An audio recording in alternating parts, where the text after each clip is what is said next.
Mm, Solo tomo nota de quienes se están integrando, muchachos, y continuamos. Recuerden que el puntaje, muchachos, es por toda la clase y que, por supuesto, el puntaje dice asistencia y participación. Así que la participación, muchachos, no les, bueno, al menos en mi caso, no les resta puntos, ¿verdad?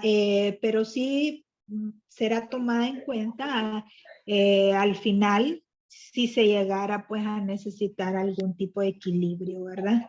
Entonces se los dejo también para que lo tomemos en cuenta de la importancia de estar al pendiente y de hacer la clase un poquito más participativa.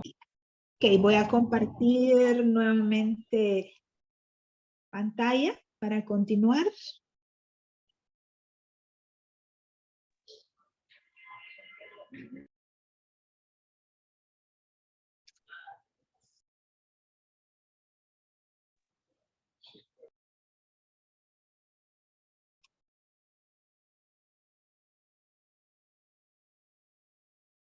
Ok.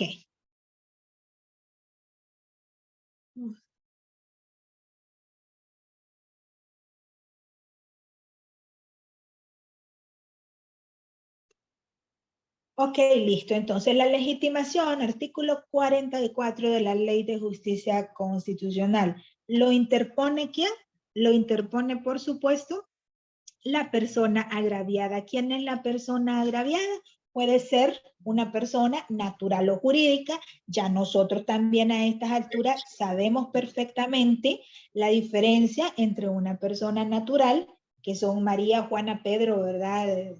Pedro, Juan, y una persona jurídica que es por ejemplo, podría ser una empresa, ¿no?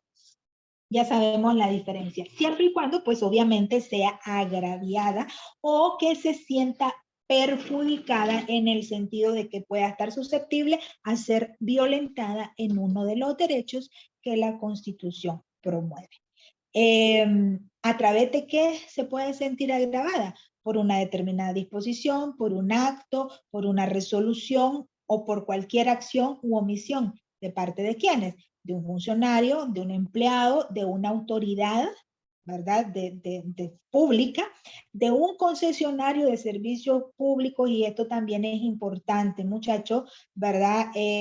Por un concesionario de servicios públicos, es decir, aunque sea privada, como les decía yo en Acal o Unión Fenosa, por ejemplo, aunque sean privadas, ellos están ofreciendo un servicio público a través de una concesión que el Estado les ha concedido, valga la redundancia.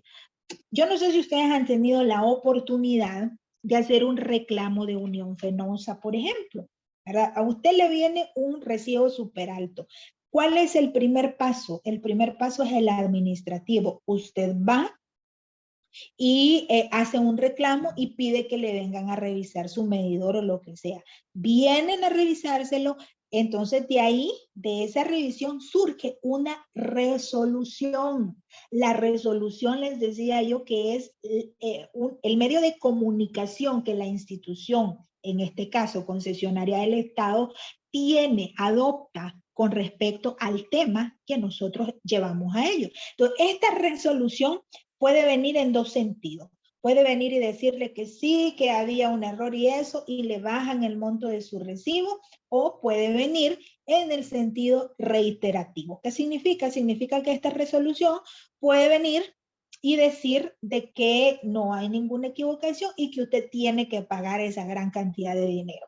Ya agotó ahí, ¿verdad? La primera vía, donde Unión Fenosa viene y le dice que no, que usted tiene que pagar toda esa plata. Entonces dice usted, pues no, yo sigo creyendo que hay algún problema. Entonces existe otra entidad, ay, que no, INA creo que se llama, INA, que está allá por Bolonia.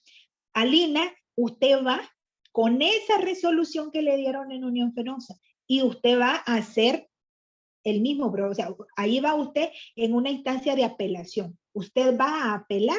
¿Qué es lo que va a apelar? La resolución que le dio Unión Fenosa. Entonces ahí le reciben su apelación, le mandan a hacer una nueva inspección y esa nueva inspección arroja ¿el qué?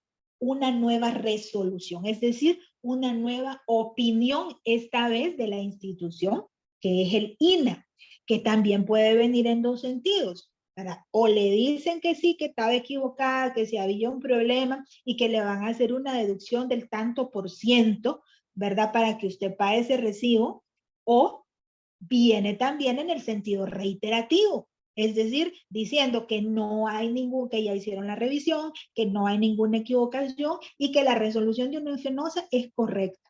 Por lo tanto, usted tiene que pagar ese recibo. Ahí agota usted la vía administrativa con lo del INAH, pero, y ahí está la parte que nos compete a la clase que llevamos ahorita.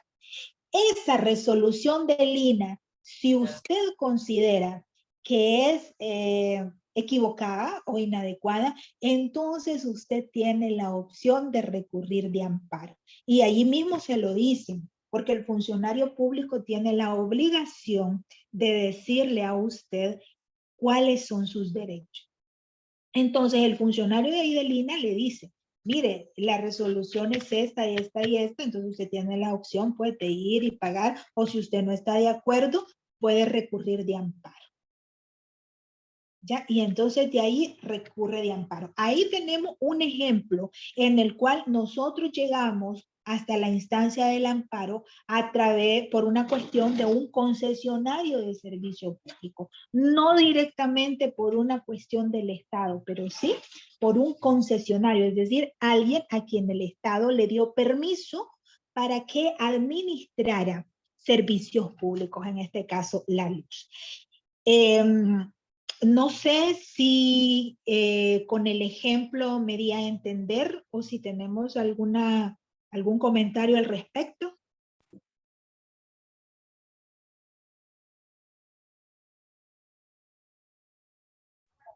Sí, profe, está claro con el ejemplo. Ok, perfecto. Otra cuestión muy importante, muchachos, con todo eso, es el hecho de que nosotros tenemos que ir agotando las vías, ¿verdad? Primeramente tenemos que agotar las vías administrativas, que bueno, van a entender, no me puedo adelantar a explicarles ahorita ninguna cuestión de derecho administrativo porque es mucho más complejo, lo van a entender más adelante, pero tienen que agotar las vías preclusivas antes de poder recurrir de amparo. La misma, pues, o sea, la misma ley le va dando los pasos, la misma norma va dando los pasos y los presupuestos. Ok, la Procuraduría para la Defensa de los Derechos Humanos también está debidamente facultada por la ley para poder interponer un recurso de amparo, ¿verdad? En representación, por supuesto, de la persona agraviada. Por ser la Procuraduría para la Defensa de los Derechos Humanos una institución de índole pública y por tener con toda claridad en la ley facultadas pues sus competencias, la Procuraduría, cuando ejerce esta representación en interponer un recurso de amparo, no necesita que yo, como agraviada directa, le extienda un poder. ¿Ya? ¿Por qué? Porque dentro de sus facultades se encuentra esa opción. Por lo tanto, yo puedo pedirle que me represente sin necesidad de tener que otorgarle a un poder. Clase diferente es, por ejemplo, cuando yo decidiera solicitar o contratar a un abogado particular para que me represente en toda esta parte contenciosa. En ese sentido, sí, yo tengo que cumplir con el presupuesto de poder otorgarle un poder que lo faculte a él para poder litigar ante el tribunal, no ante la sala de lo constitucional en mi nombre y representación. En el caso de que un adolescente que sea mayor de 16 años y menor de 18 años, ¿verdad? Que sienta que alguna disposición, acto o omisión le violente o esté susceptible a violentarle un derecho fundamental, puede interponer por sí mismo un recurso de amparo. ¿Qué significa por sí mismo? Significa que puede hacerlo sin intervención de ningún tutor. ¿verdad? En ese caso, que son pues casos muy especiales, el tribunal dicta las providencias que sean necesarios para el trámite de urgencia. Y si bien es cierto, no necesita un tutor como tal, pues sí necesita la designación de un representante legal en todo lo que es el proceso. Los niñas, niños y adolescentes que sean menores de 16 años pueden interponer un recurso de amparo. Solo estoy tomando nota de alguien más que se acaba de... Puede interponer un recurso de amparo única y exclusivamente a través de la persona que tenga su representación legal, es decir, de su tutor debidamente identificado. ¿Pueden cerrarme, por favor, el micrófono? ¿Alguien lo tiene abierto?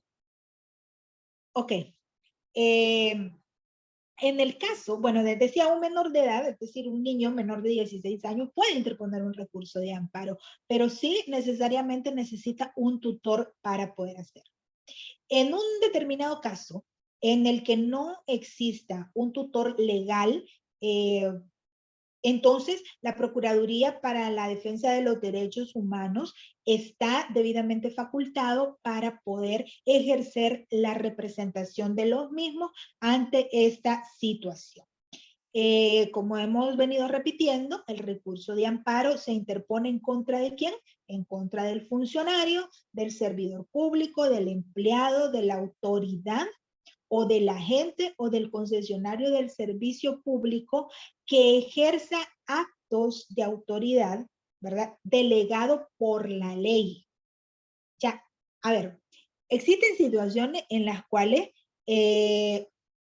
una determinada persona particular ejerce funciones públicas, ¿verdad? El caso que hablábamos nosotros de Unión Fenosa, de los concesionarios, el de los concesionarios. Entonces, el amparo también es susceptible de hacerse en contra de este tipo de personal que sin ser un funcionario público como tal ejerce determinadas funciones con la autorización del Estado, por supuesto, a través del ejercicio de una concesión, volviéndose un agente ejecutor, ¿ya?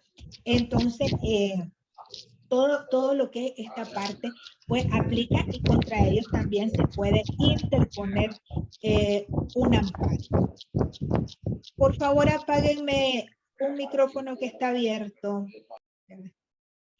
En el caso de los órganos colegiados, no sé si ustedes ya saben lo que es un órgano colegiado. Un órgano colegiado es un órgano que está integrado por más de un funcionario que tienen exactamente el mismo rango, el mismo nivel legal, el mismo nivel de participación y sobre todo el mismo nivel de decisión con respecto a sus actuaciones y que emiten hacia afuera, ya sea resoluciones, ya sea sentencias, ya sea, bueno, cualquier tipo de comunicación de este tipo, como una sola voz. ¿Qué sería un órgano colegiado? La Corte Suprema de Justicia, la Sala de lo Constitucional, el Tribunal de Apelaciones, que la misma Asamblea Legislativa. Es decir, estos son órganos en los que están integrados por personas con el mismo rango, con el mismo nivel de acción, con las mismas facultades y con el mismo poder de decisión que emiten al unísono, es decir, a una sola voz, una sentencia. Cuando usted viene, por ejemplo, y agarra una sentencia de la Sala de lo Constitucional, de la Corte Suprema, qué sé yo, usted ve que se refiere ahí la Sala de lo Constitucional de la República de Nicaragua en el uso de sus facultades y bla, bla, bla, bla, desarrolla todo, ¿verdad? Porque está en función de un órgano colegiado, pero para poder llegar a esa sentencia hubo toda una deliberación, hubo votaciones, hubo esto, hubo lo otro. Entonces, ese es el espíritu de un cuerpo colegiado. Ok, en el caso de los órganos colegiados, el recurso se podrá interponer contra el representante legal de este órgano colegiado cuando se trate de afectaciones que impliquen perjuicio al interés estatal, ¿verdad? Es la Procuraduría General de la República quien podrá recurrir de amparo, ¿ya? O sea, ¿por qué? Porque dentro de sus facultades, de las facultades de la Procuraduría General de la República, está el precisamente representar al Estado en los diferentes casos de interés. Entonces, cuando se trate de cuestiones, de afectaciones que de alguna forma amenacen con estar en perjuicio del interés estatal, de oficio la Procuraduría General de la República representa, digamos, al Estado y puede interponer o recurrir de amparo. Ya, espero haberme explicado con esto, ¿no? También en el recurso de amparo, el artículo 45 de la Ley de Justicia Constitucional se refiere al tercer interesado. ¿Qué es el tercer interesado? Bueno, cuando un escrito del recurso de amparo, ¿verdad? Y dentro de lo que es el contexto del informe del recurrido o de cualquier tipo de diligencias de las que van surgiendo con respecto al conocimiento del amparo, se afecten los derechos de un tercero, ¿verdad? Entonces, este tercero puede ser tomado en cuenta como parte.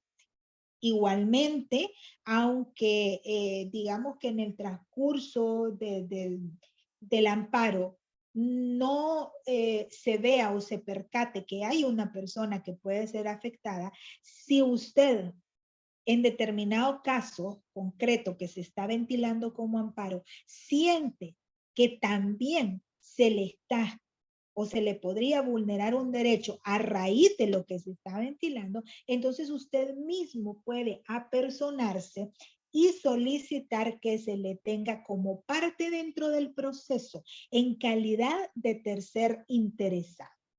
Entonces, para poder hacer esto, usted tiene que elaborar un escrito en el cual usted exponga las razones del por qué ese amparo que se está ventilando a usted le afecta.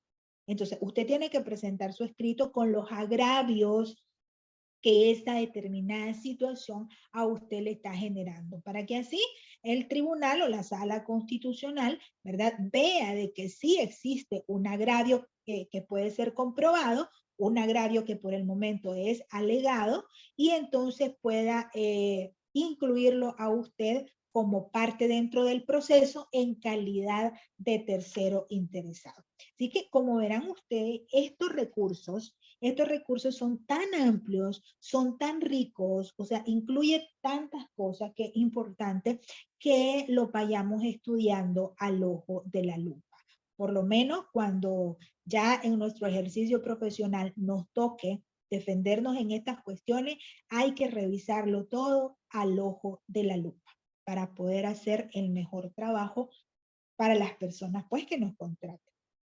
¿Quién es el órgano competente para conocer del recurso de amparo? Esto está estipulado en el artículo 47 de la Ley de Justicia Constitucional, donde dice que el recurso de amparo se interpone ante la Sala de lo Civil del Tribunal de Apelaciones del domicilio del recurrente, ¿verdad? Y estos lo hacen o lo elevan pues debidamente a lo que es el órgano verdaderamente competente de conocer y de resolver, ¿verdad? Existe o puede existir una determinada situación en el cual se den varios amparos que tengan similitudes, ¿verdad? ¿Cuáles son esas similitudes que se deben tener? Que sean los mismos sujetos, que se trate del mismo objeto contra el que se va a apelar, son los dos presupuestos que se exigen para poder establecer lo que se conoce como acumulación de acciones.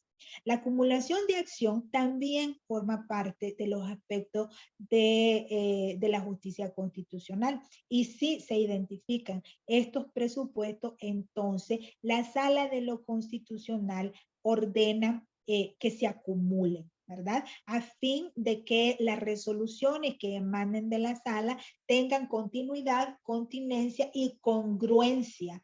¿Por qué? Porque estamos hablando de que los presupuestos eran mismos sujetos, mismo objeto, ¿verdad? Entonces no tendría sentido que la sala emitiera, siendo los mismos sujetos y siendo el mismo objeto, emitiera sentencias diferentes, cuando la cuestión se ordena mejor y es más congruente con una sola que vaya en el mismo sentido. Ok, para la recepción, es decir, quienes reciben el recurso de amparo, repito, la sala de lo civil del Tribunal de Apelaciones. Ellos reciben y realizan las primeras actuaciones hasta que se decide la suspensión del acto reclamado. En uno de los videos complementarios que ustedes tienen, se explica de una forma muy amena, muy bonita, lo que es un acto susceptible de ser reclamado. Ok, a partir de ahí, le corresponde ya a la sala de lo constitucional el conocimiento ulterior del caso, es decir, a partir de que se suspende el acto reclamado, entonces la sala empieza a conocer hasta el momento de llegar a una resolución definitiva, que es básicamente la puerta de cierre dentro del ordenamiento jurídico nacional, ¿verdad? ¿Por qué hago este énfasis? Bueno, porque la compañera hace unos minutos mencionó lo que era la Comisión Interamericana de Derechos Humanos y la Corte Interamericana de Derechos Humanos, ¿verdad? En las cuales ella las mencionó como instancia, efectivamente así es. Pero estas instancias internacionales tienen como presupuesto sine qua non el hecho de agotar los recursos que el Estado provee para determinada situación. Entonces, para poder usted recurrir a una Comisión Interamericana de Derechos Humanos, se tienen que haber agotado los recursos internos o en su defecto, tiene usted que demostrar que intentó agotar esos recursos y que se le negó el chance de poder agotar esos recursos para poder ir a la vía internacional. Recordemos nosotros un aspecto muy importante, que el derecho internacional es complementario, ¿verdad? A lo que es el derecho nacional. Es decir, el derecho internacional respeta los aspectos de soberanía nacional, respetando sus procedimientos. Una vez agotado sus procedimientos y la vía nacional no ha dado protección adecuada, digámoslo así, entonces existe la siguiente vía, que es la internacional. Ok, regresando a nuestro ordenamiento jurídico.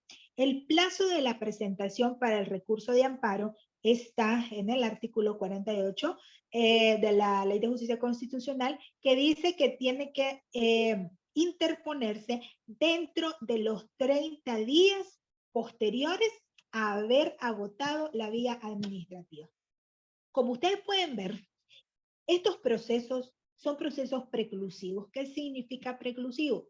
Significa que nosotros tenemos que ir agotando paso a paso las diferentes instancias hasta llegar a la siguiente. Nosotros no podemos llegar y correr hasta allá arriba, ¿verdad? Sin haber intentado solucionar las cuestiones por las vías correspondientes. Las primeras, la vía administrativa, ¿verdad? Una vez agotada la vía administrativa, ya pasamos a lo que es la parte contenciosa, que ya sería pues en el ámbito jurisdiccional, en este caso amparo. ¿Cuáles son los requisitos para la presentación de un recurso de amparo? Bueno, todos estos requisitos, digamos, de forma, se encuentran descritos debidamente en el artículo 49 de la Ley de Justicia Constitucional. Y acá, a lo que se refiere básicamente a cuáles son los requisitos de forma que debe contener la interposición de la demanda de amparo, ¿verdad? como acá nosotros estamos hablando de derechos fundamentales y eso, se trata de simplificar lo más posible, ¿no? Para que las partes tengan un debido acceso y un ágil acceso, pues, a este tipo de justicia. Por lo tanto, se pide cuestiones sencillas como que sea en papel común y no en papel de tipo legal, las copias necesarias para todas las partes recurridas, que vaya debidamente identificado con todas las generales de la persona agraviada, ¿verdad? Con todas las generales de la persona que ejerce la representación, si es su abogado y todo eso, con el debido poder, ¿verdad? Igualmente con todos los detalles de la persona o funcionario público contra el cual usted está recurriendo, que vaya debidamente identificada y señalada cuál es la disposición, el acto, la resolución, la vía de hecho que le da objeto al recurso, es decir, contra el cual usted está recurriendo. Igualmente, lo que es la expresión de los agravios, ¿verdad? Primero usted debe de argumentar debidamente cuáles son los derechos que a su juicio y a su criterio se le están violentando o están susceptibles a ser violentados, ¿verdad? Y luego usted debe presentar en el cuerpo de la demanda claramente uno a uno los agravios que esa disposición a usted le está causando, ¿verdad? Igualmente tiene que describir todo y comprobar, ¿verdad? Que ha agotado la vía administrativa de manera completa, ¿verdad? Adjuntando las resoluciones que usted ha ido teniendo en el camino y, por supuesto, contra la que usted va a recurrir es la última. Es la última, ¿verdad? Contra la que va a recurrir. Luego también usted tiene que solicitar en lo que es el cuerpo de su demanda la suspensión del acto reclamado. Es decir, la suspensión del acto reclamado es lo que nosotros en las vías contenciosas le llamamos algo así como la medida cautelar. Es decir, que a usted no le siga causando perjuicio esa situación que se le dio.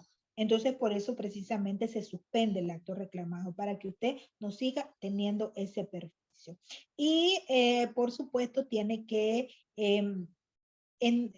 decir, pues, o sea, ahí con toda claridad, el lugar de citación, es decir, o de notificaciones, a dónde se le puede encontrar a usted, a dónde se le puede notificar, etcétera, etcétera.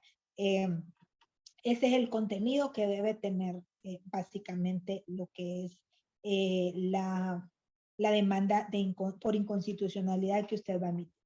Luego, para la subsanación de las omisiones, el artículo 50 de la Ley de Justicia Constitucional dice que el Tribunal de Apelaciones, recordemos que ellos son los receptores y los filtros, digamos, para llegar a la Sala de lo Constitucional, el Tribunal de Apelaciones concede un plazo de 5 días, ¿verdad?, para que usted pueda llenar cualquiera de las omisiones de forma que ellos notaran dentro de la interposición del recurso. Si usted como apelante o como recurrente deja pasar el tiempo, entonces el recurso sencillamente se tiene como no interpuesto, ¿verdad? Para eso, para la declaración de no interpuesto, el tribunal dicta un auto, ¿verdad? Dando por finiquitado el asunto. Es decir, si usted tiene alguna omisión y deja pasar esos días que la ley le da para subsanar esa omisión, entonces se da por cerrado el caso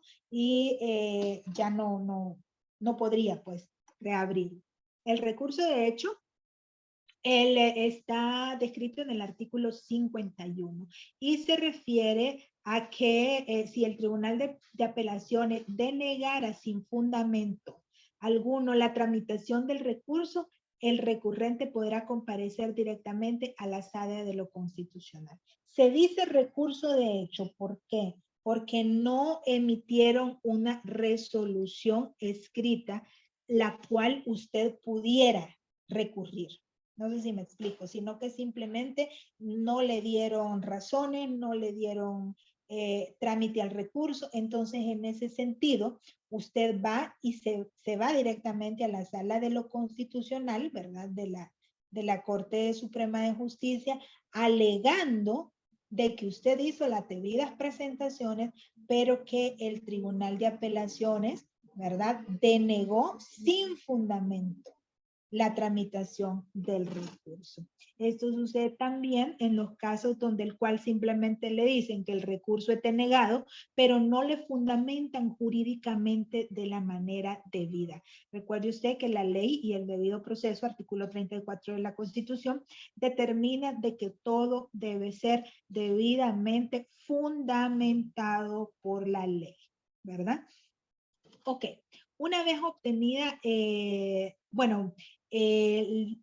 recurso, si usted se va directamente hacia la sala de lo constitucional a través de un recurso de hecho, se debe acompañar por la certificación de las piezas principales del objeto del recurso, ¿verdad? El recurrente tendrá un plazo de 15 días para poder acudir a la sala de lo constitucional. Y de ser así, de comprobarse todo eso y de cumplirse con estos requisitos, la sala de lo constitucional tramitará el recurso con el procedimiento que ya está debidamente, pues, facultado por la ley, ¿verdad? La improcedencia del amparo está documentado en el artículo 51 de la ley, que dice de que la improcedencia cabe contra las resoluciones judiciales, salvo si se presentara evidente violación de derechos constitucionales, ¿verdad? Por ejemplo, el que no se ha respetado el debido proceso, etcétera, etcétera. La improcedencia también cabe contra actos o diligencias que realice la Policía Nacional y el Ministerio, el Ministerio Público, siempre y cuando se den en el marco de la investigación de hechos delictivos, ¿verdad? Se puede dar también contra actos que hubieran sido consentidos por el agraviado, ya sea de modo expreso o tácito. Se presume consentido los actos por los cuales el agraviado no ha interpuesto los recursos que el ordenamiento jurídico establece para ello. O sea, si usted deja pasar los tiempos para la interposición debida de los recursos, está básicamente dando un consentimiento tácito para la improcedencia de un posterior o eventual amparo, ¿verdad? Igualmente la improcedencia se da cuando hayan cesado los efectos del acto reclamado o cuando éste ya se haya consumado de forma irreparable, ¿verdad? Se puede dar contra los actos relativos a la organización de poderes del Estado y al nombramiento y destitución de los funcionarios que gozan de inmunidad. Se puede dar contra los actos del proceso de formación de ley en cada una de sus fases, contra las resoluciones dictadas en materia electoral, contra la ejecución del cobro de glosas o multas administrativas firmes emitidos por la Contraloría General de la República que han sido recurridas de amparo y denegados en el recurso. Ok. Ya como último, cuando hablamos de la suspensión del acto, está en el artículo 53, que dice que admitido el recurso de amparo, la Sala de lo Civil del Tribunal de Apelaciones deberá resolver dentro de 5 días de una forma positiva o negativa sobre la suspensión del acto. La medida cautelar de suspensión del acto que está violentando los derechos objeto del recurso opera de oficio o a petición de parte. No esperemos que opere de oficio. Cuando nos veamos enfrentados a este tipo de cuestiones, siempre solicitemos dentro del cuerpo de nuestro escrito la suspensión del acto reclamado.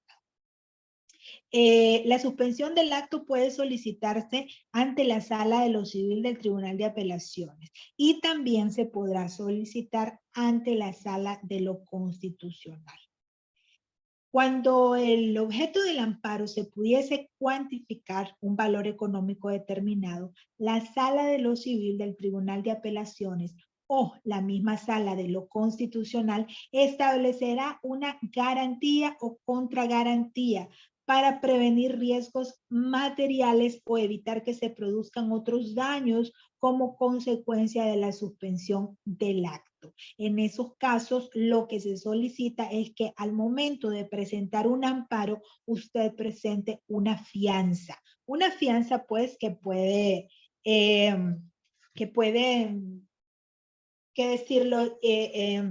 adquirir en aseguradoras inclusive, ¿verdad? Así que de ahí tenemos en qué situaciones cabe la medida cautelar de la suspensión del acto. Puede caber de oficio o a petición de parte cuando estuviera de por medio la salud, la vida, la educación, los servicios públicos, la vivienda y las necesidades básicas pues, de las personas que está recurriendo. Cuando el acto recurrido cause perjuicio al interés general o contravenga disposiciones del orden público, es decir, cuando esté de por medio o peligre las cuestiones que tienen que ver con el bien común, con el bien de los más por el menos, ¿no? Igualmente, cuando se trate de una vía de hecho o de algún acto que de llegar a consumarse haría físicamente imposible restituir el derecho reclamado. Cuando sea notoria la falta de jurisdicción o competencia de la autoridad o funcionario contra la cual se recurre, es decir, cuando quien emitió la debida resolución no está facultado para poder realizarlo, ¿verdad? Y cuando el recurrente o un tercero como parte otorgare garantías suficientes para reparar el daño o indemnizar los perjuicios que la suspensión puede causar, ya sea al recurrido o a terceros, si el recurso fuera de amparo fuera declarado sin lugar. Okay. Una vez el Tribunal de Apelaciones decrete la suspensión del acto, se hace llegar la notificación inmediata a todas las partes que intervienen en el recurso para dar pues el fiel cumplimiento a la medida y que quede constancia de que ese acto que estamos reclamando y que nos causa o pudiese eventualmente causarnos algún perjuicio de carácter irreparable, no nos siga causando pues ese perjuicio mientras esté en trámite el recurso de amparo. Bueno, muchachos, no sé si tienen aquí algún comentario o alguna pregunta, si no nos quedaríamos por acá. Esta diapositiva sube el día de hoy a su carpeta para que ustedes la tengan como resumen de todo su material. ¿Alguna consulta? No, profesora, todo. Bueno, perfecto. Recuerden también de que la clase queda grabada y que ustedes pueden consultarla posteriormente, pues si lo consideran así necesario, y se encuentra en su plataforma, creo que a partir del día lunes la suben, no sé. ¿Verdad? Así es. Gracias, que, bueno muchachos, espero que tengan un feliz fin de semana, que tengan un buen día de clase y nos seguimos viendo. Pasen buen día. Buen día, profe.